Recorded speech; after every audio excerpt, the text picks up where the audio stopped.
If sound is ready, I think we're ready to start. It is my great pleasure to introduce Emily Christensen and Terry Mott.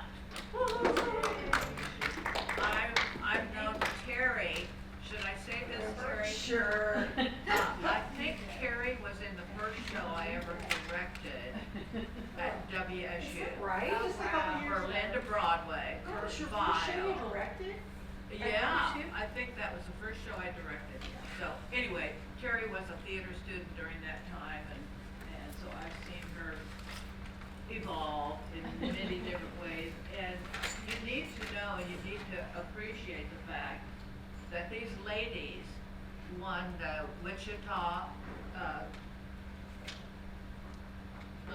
what's the name of it? It's the 55th Annual Arts Award. They won the award for arts organization. There was a big celebration on Saturday, which is lovely. But the Shout is a newsletter that's helping people across Kansas connect with the arts. And they will tell more about this wonderful opportunity that we all have to learn what's going on in the arts. So welcome.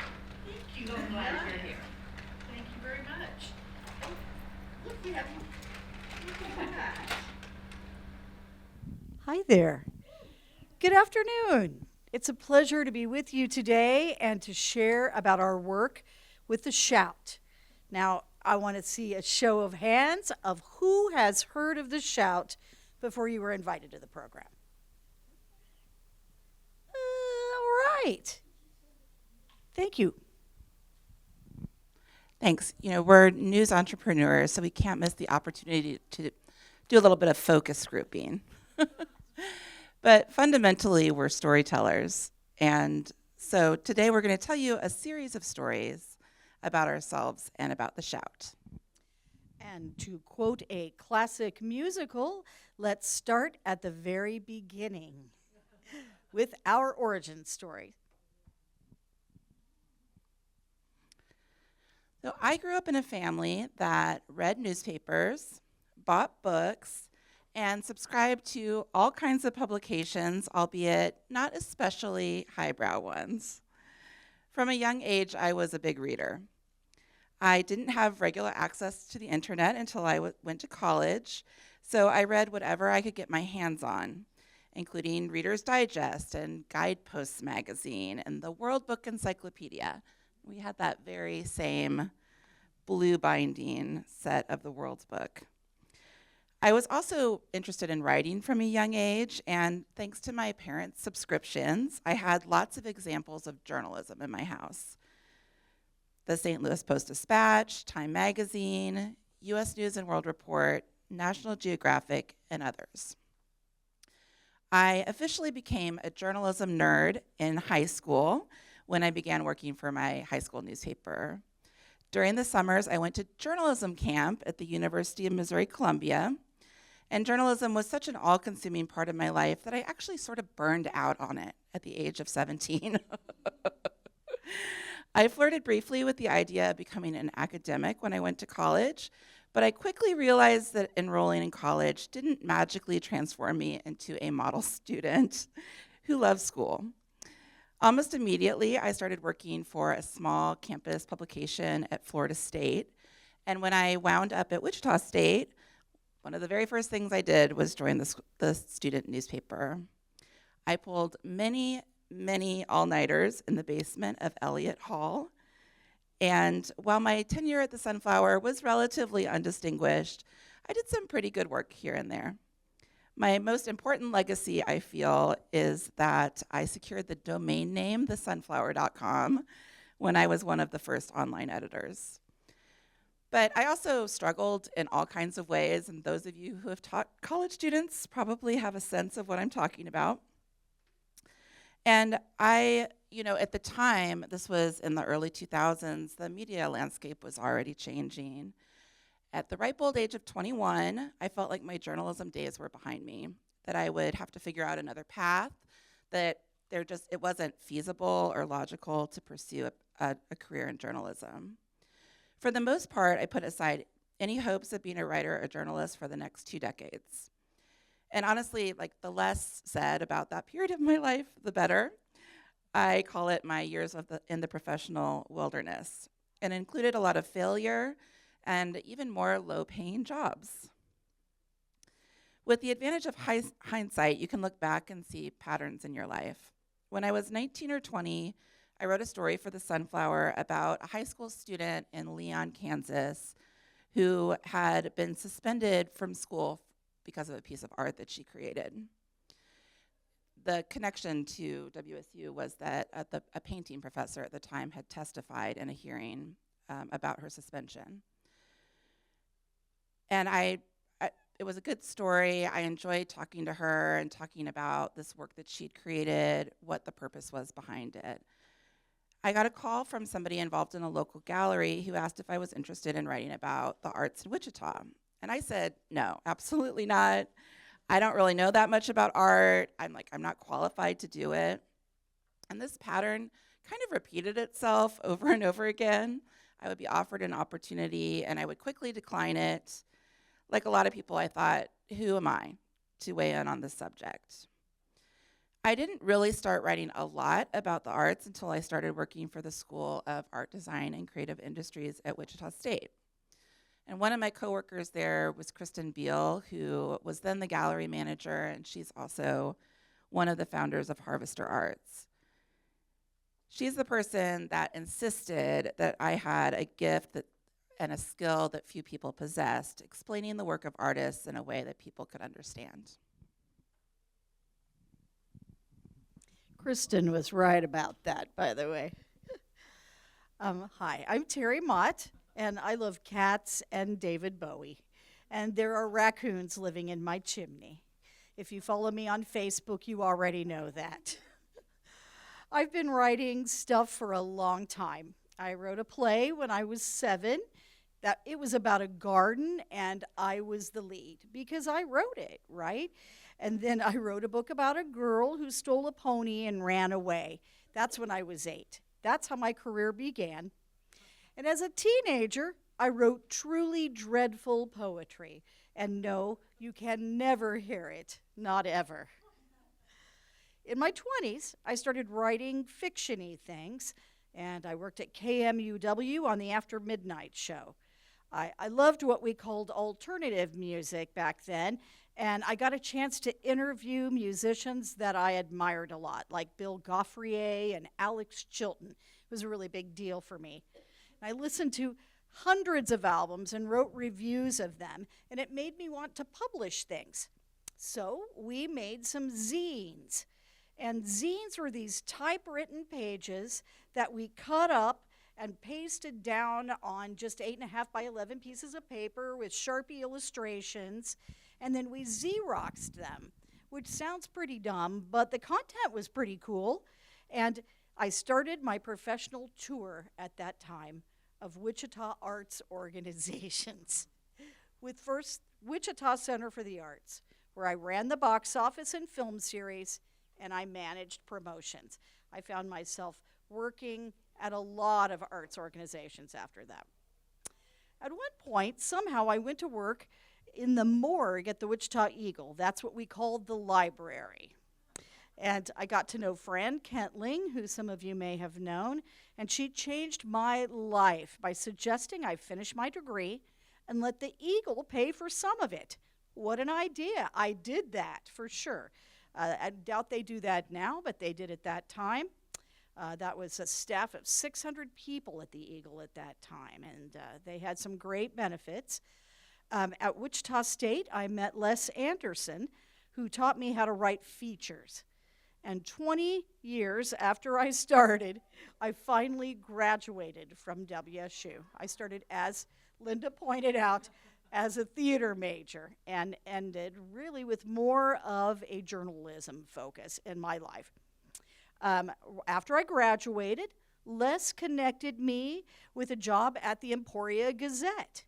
And I spent 3.5 years there as the features editor.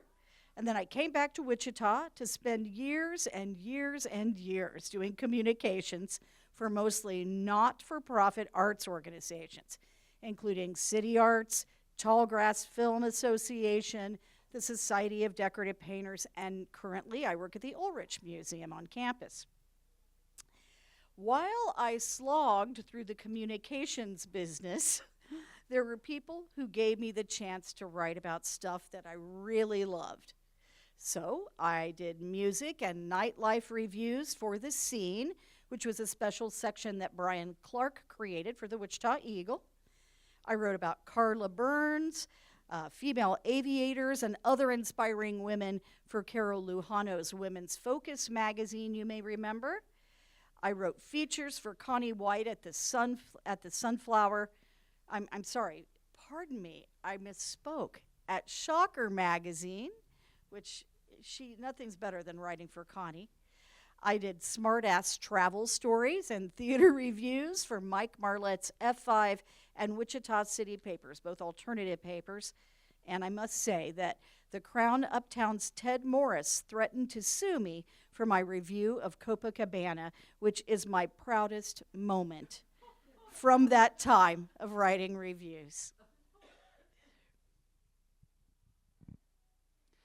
5 years ago, I had the great good fortune to become a fellow of the National Critics Institute at the Eugene O'Neill Theater Center in Waterford, Connecticut. It was a once-in-a-lifetime experience to learn and get feedback from some of the best arts writers in the whole country who are working at publications such as the New York Times and the New Yorker. The benefits of participating in NCI were twofold. First, it was incredibly professionally affirming. Most of the writers and critics in my cohort already had big bylines in publications, which was pretty intimidating. But the experience also taught me that I belonged there.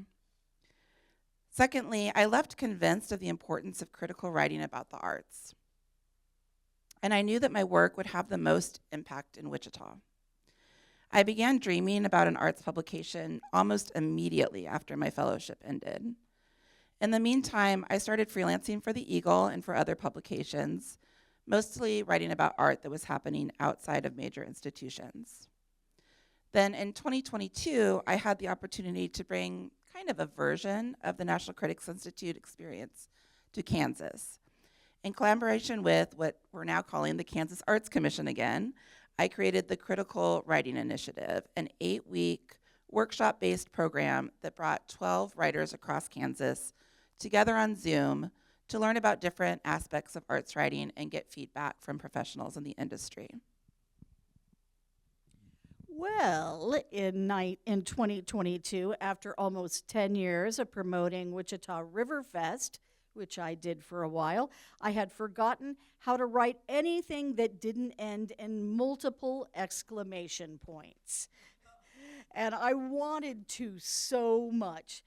I saw that Emily Christensen, who I admired and was friends with, I knew what an amazing writer she was, even if she didn't. And I saw that she was facilitating a critical writing initiative for the Kansas Arts Commission. So I applied and was surprised that I was accepted. And the cohort experience, working with a team like that was new to me. I learned so much from the astonishing writers, guests, and also just from the other students. One day, during the Saturday morning session, it hit me. I am a writer. I mean, I really did not even know that up to that point. Emily suggested I apply for the National Critics Institute, and I did. And I was gobsmacked when I was accepted. And attending that training completely changed my life, and it reframed the way I view myself. I came back to Wichita on fire to make a difference in the Wichita art scene, working somehow as a writer. Now, I had someone to dream with about an arts publication that would start conversations and give audience members a way into experiencing the incredible art happening in their community. We wanted to publish top-notch writing about the artists and creators living around us, but we weren't sure how to go about it.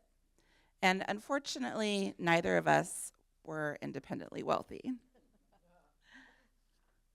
And I do want to point out, so these are our NCI photos. Terry's is on the right from 2023, right? And I'm here on the left. I did the program on Zoom in 2020, but we got to go back in 2021. So this is my cohort, all of whom but one went back there in 2021, or not back, but for the first time to the O'Neill. And here we are on the porch of Eugene O'Neill's house. An amazing experience. In October of 2023, we applied for funding from the Wichita Foundation's Info Challenge. The open grant-making process was a collaboration between the Wichita Foundation and the organization called the Tiny News Collective, a national organization with a mission to help small newsrooms launch and become sustainable. One key service they provide is fiscal sponsorship so that newsrooms like us can receive grants and tax-deductible contributions. Another service is access to an excellent content management system that our website runs on and other tech support services. Recipients of the Wichita Info Challenge grant would receive $30,000 and a 2-year membership to the Tiny News Collective. Now, we almost didn't apply for this grant. We just didn't think that our idea for an arts publication was a good fit. I had previously, after my experience at NCI, had applied for and been rejected from the first Google News Initiative Startup Lab. And the journalism initiatives that the Wichita Foundation had been funding were focused on civic issues and investigative and data-driven reporting. And don't get us wrong, that's very, very important work. We're huge fans of that kind of journalism. It just seemed to us that philanthropic journalism funders weren't interested in the kind of publication that we wanted to start. But of course, we were wrong. We wound up being selected as one of 3 Wichita Info Challenge grantees, along with Claudia Amaro's Planeta Venus, an English and Spanish language publication that serves the state of Kansas, and Latasha Ely Kelly's TMBP Media, which produces a number of podcasts, including Black in One Piece. Being a part of this cohort with these 2 incredibly talented and generous women has been one of the most rewarding parts of this process. And since we kind of figured, given our audience, we would go a little bit into the weeds this afternoon, and so I want to note that the Wichita Info Challenge grant may echo a larger trend in philanthropic funding for journalism. Has anybody heard of Press Forward? It's a national initiative that is led by, or I think at least initiated by the MacArthur Foundation, but there's about 280, I believe, don't quote me, organizations across the country that are aiming to raise a great deal of money to fund journalism because, as we all know, local media is suffering almost everywhere. And last year, they announced their first 200 grantees. And there's a lot of variance among those newsrooms that they funded. And a story from Neiman Labs illustrates this, and so I'm going to quote from part of it. Dale Anglin, Press Forward's director, told me that she thought because investigative journalism is sometimes more visible and valued more highly, that bread and butter community reporting, it was especially important to acknowledge and reward community-centered reporting in this open call. Quote, "We want the field, other outlets and foundations to understand in our mind that those 2 are equal," she said. "You need both investigative and community building, and no one is better than the other." Community building is at the very heart of our mission. And before we launched, we conducted interviews with members of our community. We discovered that many people don't know what's going on in Wichita or how to get involved. Even people who are relative insiders described missing out on things and not feeling plugged into what was happening. We already had great journalists covering arts and culture in Kansas, including some of our friends at the Wichita Eagle and KMEW.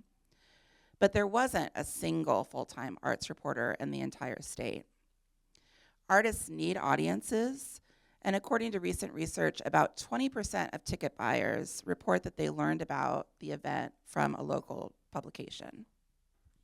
For Kansas artists, the consequences of this lack of coverage are huge.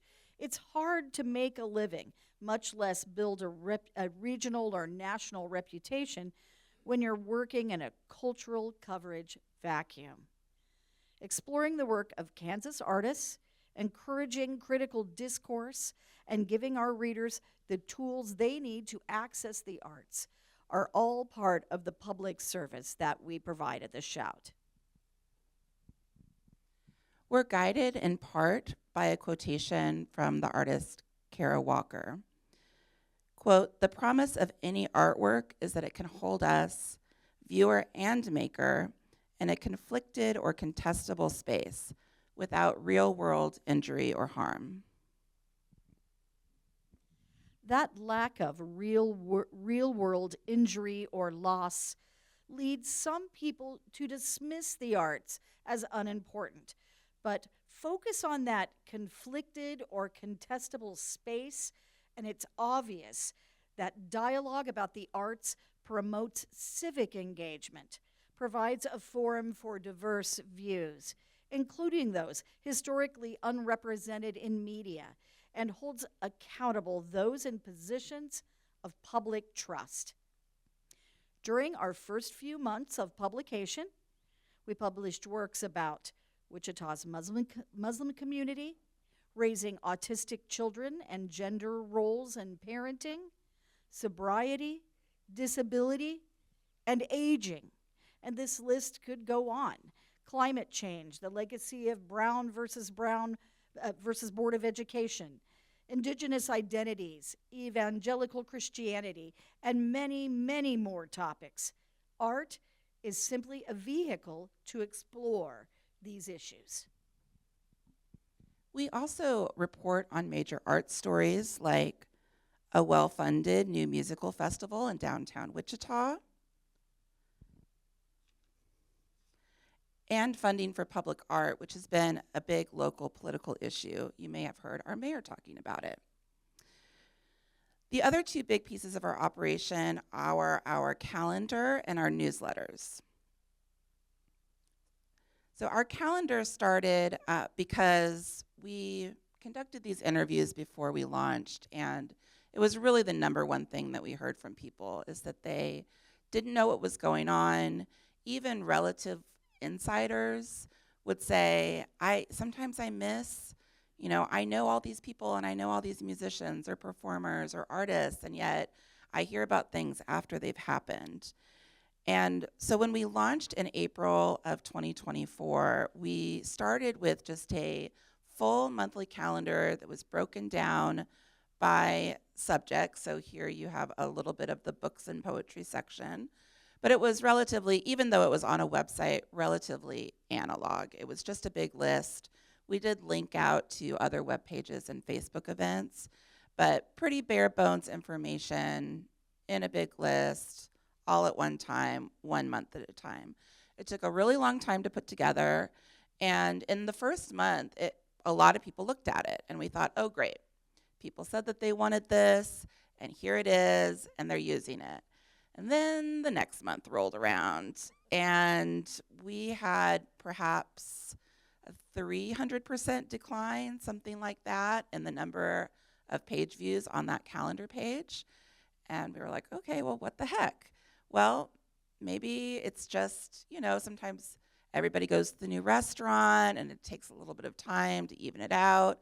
But that trend continued over the first 4 months. Fewer and fewer people were looking at the calendar until it was kind of, embarrassing, to be honest with you.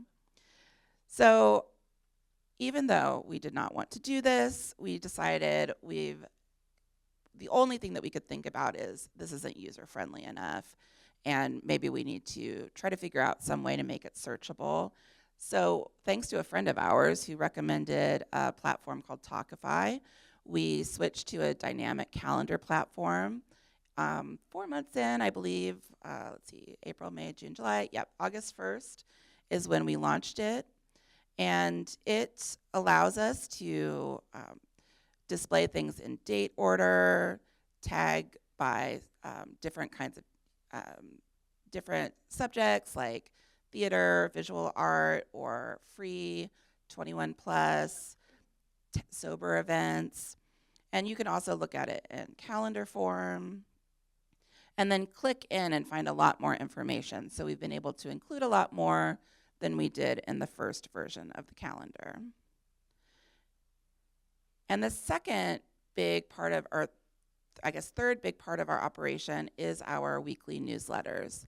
Last year, when we were just getting started, we sent a monthly newsletter, and it was mostly a roundup of what we had posted on our website. Sometimes with a little bit more information, sometimes there wasn't enough time to do that. And we did get additional funding from the Wichita Foundation this year, and so that enabled us to expand our little team just a bit. And we brought on a newsletter editor to help us and started sending a weekly Sunday email. And then in April, we started sending another weekly email on Thursdays. So on Sundays, we send out the weekly shout. Both of our email newsletters include what we've published since the last newsletter. But we also include things like little mini news briefs. And I think one of the most helpful things is we aggregate arts and culture coverage from all around the state of Kansas. So this is just from our most recent Sunday newsletter, and we shared all kinds of other arts coverage happening in the state. And then our Thursday newsletter, which is called Psst, is focused on events, and it includes, not in addition to stories from our newsletter and also occasionally event previews, but we also have a roundup of recommended events for the following week. So we were just talking about this talk that Chris Buck gave at Chakra Studios last week, this Disney animator, and that was one of the events that our calendar editor pulled out to highlight in our newsletter. It's important that we point out that we haven't done all this by ourselves. We knew we needed other voices, not to mention people who could fill in the gaps in our own knowledge about arts and culture. And we have been honored to share the work of 50 contributing writers, editors, and photographers, nearly all of them Kansas artists themselves. We've also shared the workload with 2 exceptional section editors. That is Genevieve Waller, who's been our visual arts editor from the very beginning, and she coordinates and edits our exhibition coverage. And also Annie Wilsbacher. She joined us as performing arts editor in January of this year, and that's been a wonderful addition too. Lane Shavi, my apologies. I've never said her last name out loud before, has been our calendar editor for a little more than a year now, a very important job. And Taylor Waller came on board recently as our editorial assistant in August. This is just a few of our contributors. We brought everybody together, or as many people that could make it, in this summer for our first contributors gathering. November marks our 20th month of publication at shoutwichita.com.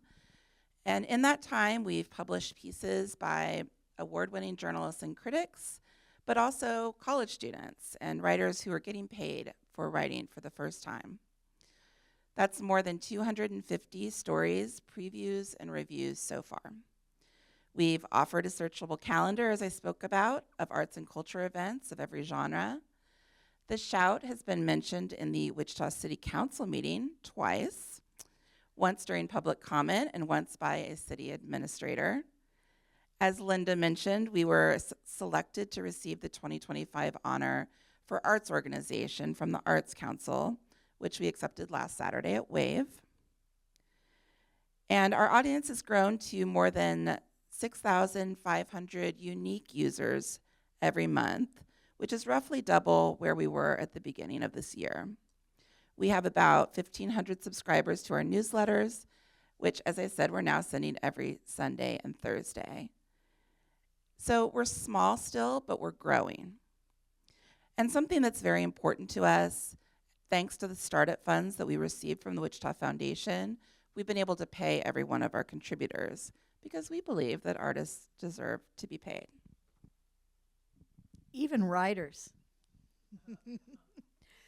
We dream of a future for Wichita, for Kansas, really, where everybody knows what's going on in the arts and feels empowered to participate. A future where Kansas artists get the audience support they need to keep creating, and where the residents of this state benefit economically, culturally, and personally from engagement with the arts. And where our work at the Shout helps make those things happen. Oops. Thank you. You may be asking yourself, I know that you're asking yourself at this time, how can you help the Shout?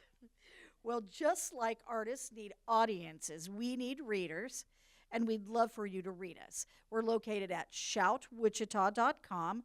Everybody's got a bookmark there, and there's a QR code that you can snap, and that'll take you right to us. You can subscribe. Our newsletter is free. Please do subscribe. We'd love to have you join us. And you can also follow us on Facebook, Instagram, LinkedIn, and Nextdoor. And if you're already a reader, please share your work with others on your social media channels or through links sent to your friends. We'd sure appreciate it. We can't leave today without saying that we're also partly reader supported, and we depend on one-time or monthly donations from our community. Ultimately, we need a broader foundation of support to keep growing and keep going. And if you believe in our mission, support at any level would go a long way. We can as little as $1 a month. Also, if you have feedback, we really would appreciate if you'd share it with us, because that helps us create the arts news source of your dreams, which is what we're all about.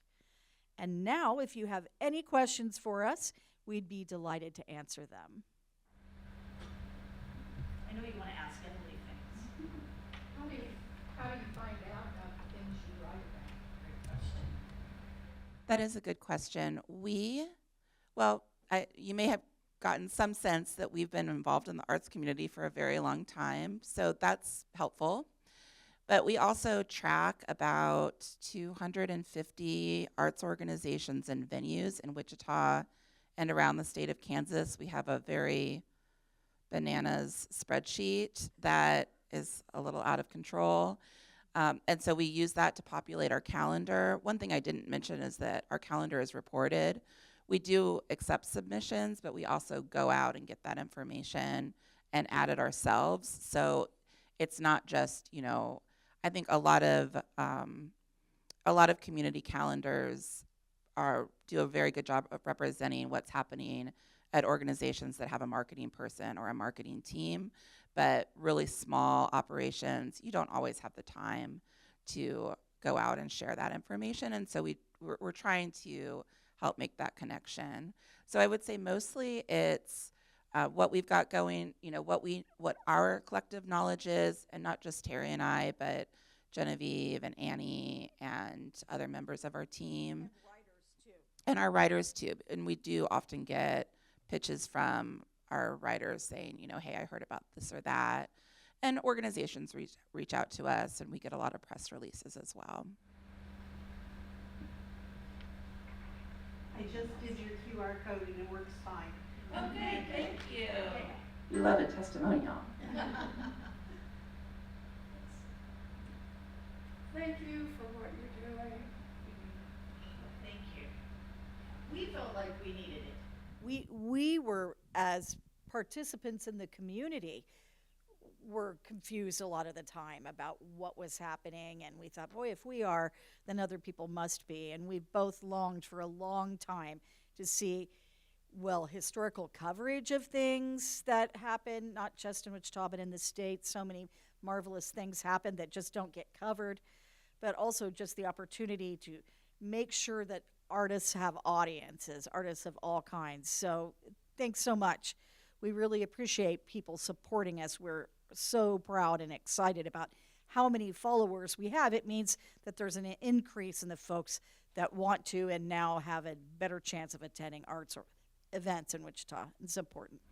I think this is so critically important as print journalism is dying and just information. And Wichita is fabulously lucky with the amount of arts that are going on in this community. And it's just to spread the word and to have an access point that you know you can go to and find out what's happening. Because if you wait to see if it's going to show up in the newspaper, it's way too late. It's way For too sure. And we feel for what, say, the Wichita Eagles going through. I mean, they don't have enough of a staff to focus on the arts in a way that they used to be able to, and that's unfortunate. I know that's a frustration for those folks. But yeah, being able to really focus on that one, focus on the arts in general, it's been a great thing for us. I mean, we probably could cover crime, but we're better at this, trust me.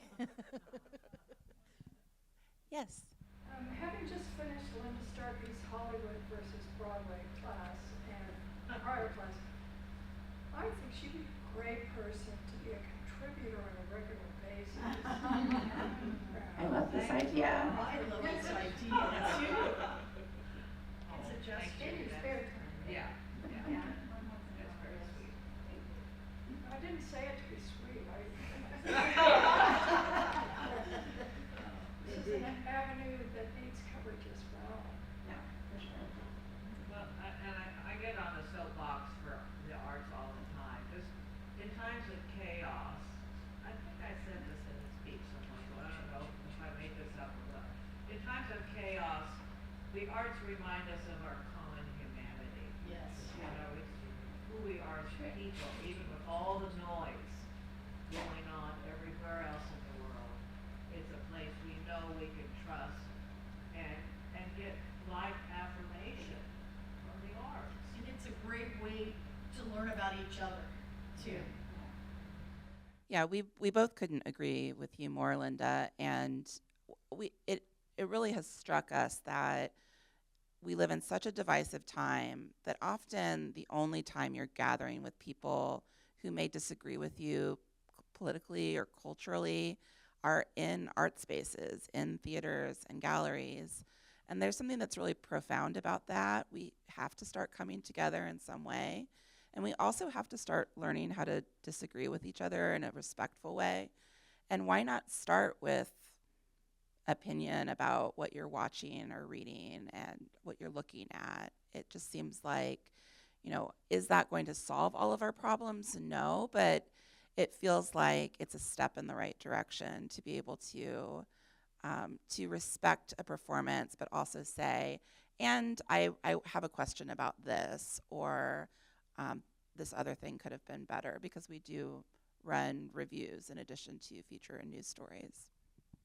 Do you get any feedback from any of your reviews? Yes. Yes, Linda, we do. Most of it's positive. Most of it's very positive, I'm happy to say. And folks are glad to see reviews again for shows. And and we do not just performance reviews, but reviews of exhibitions as well. And we've heard from some folks that it's helped them understand or think about the subject matter or the artist's viewpoint more, and we love that. We've also had some people that didn't agree with reviews. I won't mention what it was, but one comes to mind that was a review of a musical, and that was actually from the person who was in charge of that production, who didn't feel like it was understood by us. I will say that even that input is most welcome, and we want to hear it. We want to hear the viewpoints of people who are creating, if they're happy or not happy, as well as the viewpoints of the people that are reading and following them, for sure.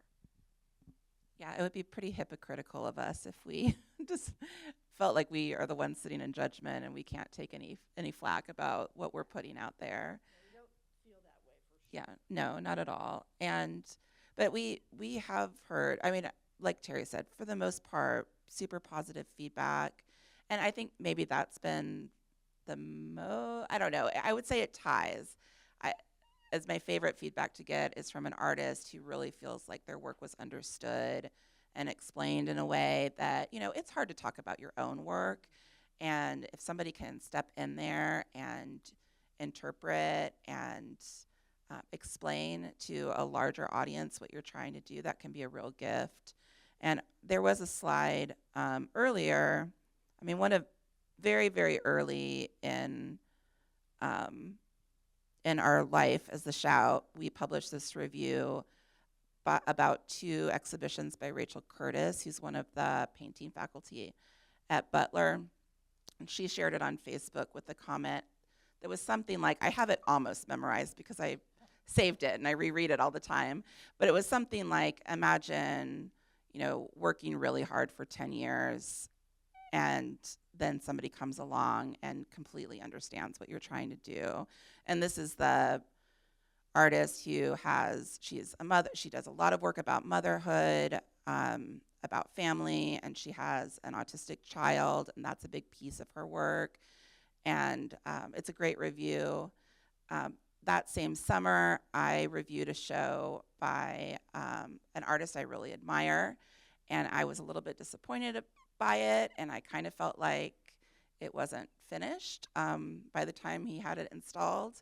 And I just hated to say that because I really like him. I like him personally, and I like his work. And he sent me a message and said, thank you. You were right. I was trying something new, and I ran out of time.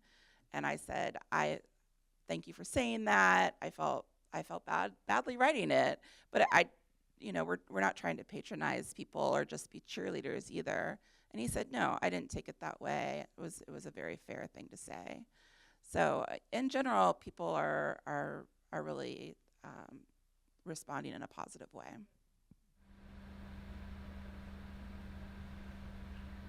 What about censorship? Do you guys have to worry about that at all? Not really. We've been very lucky. I mean, truly, I can't say enough of how much we've been blessed with this startup funding from an organization that has real respect for journalists, who has never once, no one from the Wichita Foundation has ever reached out and said, why don't you do more of this or less of this? Hey, we'd really love you to cover this because our donor blah, blah, blah. They trust us. Yeah.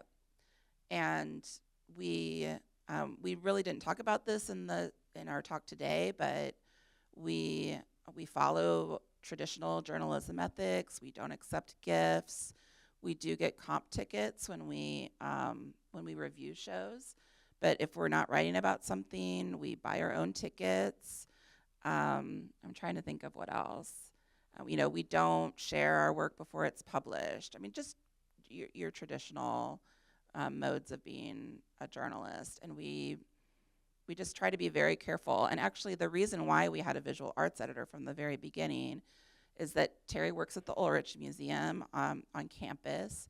And at the time, I just concluded and wrote my last piece for the Wichita Art Museum, but for the past 2 or 3 years, I've written all the content for their member magazine. So we both have major conflicts with the 2 primary art museums in Wichita, and we just knew that we had to have somebody else figure out our visual arts coverage. We've done some of that, but we're going through another editor, and she has complete control over that. So yeah, I think in some ways we've managed to avoid issues of anybody trying to mess with our work, in part because of the way that we handle ourselves, and in part because we've been extremely lucky with the funding that we've received. There are some advantages to having this independence, for sure, and that's definitely one. So you've had this success and things are going well and we're starting to reach out and get for new people. Is there something on the horizon that is something that you're also aspirational about that you haven't been able to do? Yeah, we I would say there's a handful of things. We both are just big dreamers and perhaps to some extent builders of castles in the air. But as we're thinking about our future, the moment that we're in, we really need to build a small paid full-time, half-time staff. We did start, I'm being paid a little bit this year. Both of us last year just paid ourselves just like we would pay a freelancer. So when we wrote a story, we paid ourselves the same amount we paid anybody else. So I made $2,000 last year from the Shout. But this year I'm making a small, it's more of a half-time pay for full-time work. But we need to get to a point where we have at least 1.5 staff members. The pace that we're operating at right now isn't sustainable. We're still kind of in a startup pace. And so starting to think about how to really put the legs underneath the organization so it can be stable. But we're also, I can't help but talk about the things that we're dreaming about, and that includes an index of arts and culture organizations and venues that would really help visitors understand what it's like to go to different places.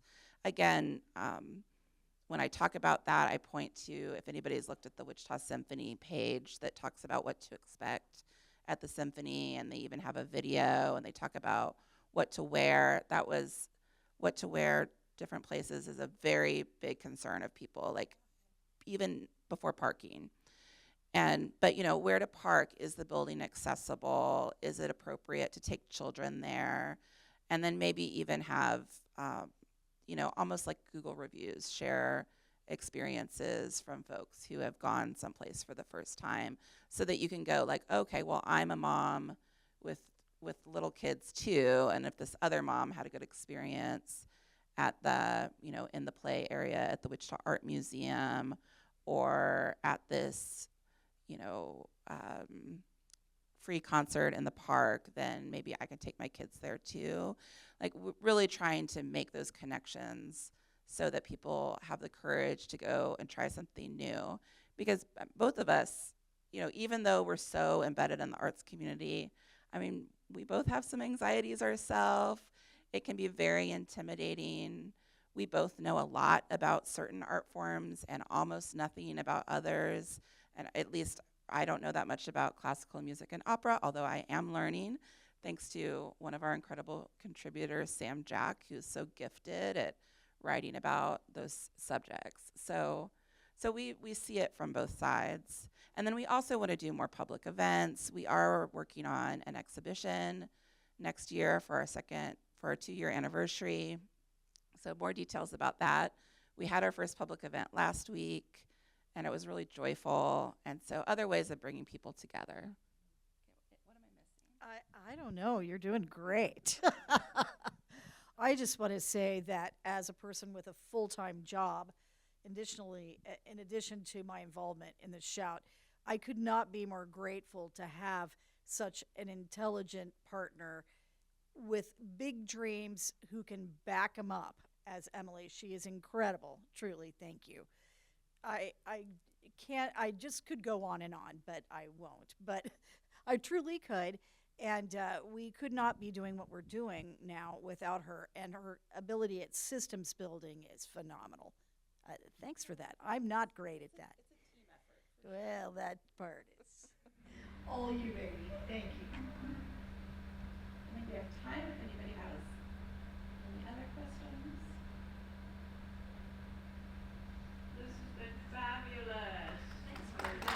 Yes, thank you so much for having us. This has been really fun. Thank you so much. I think you've done great service to the community. We appreciate that a lot. Hearing that means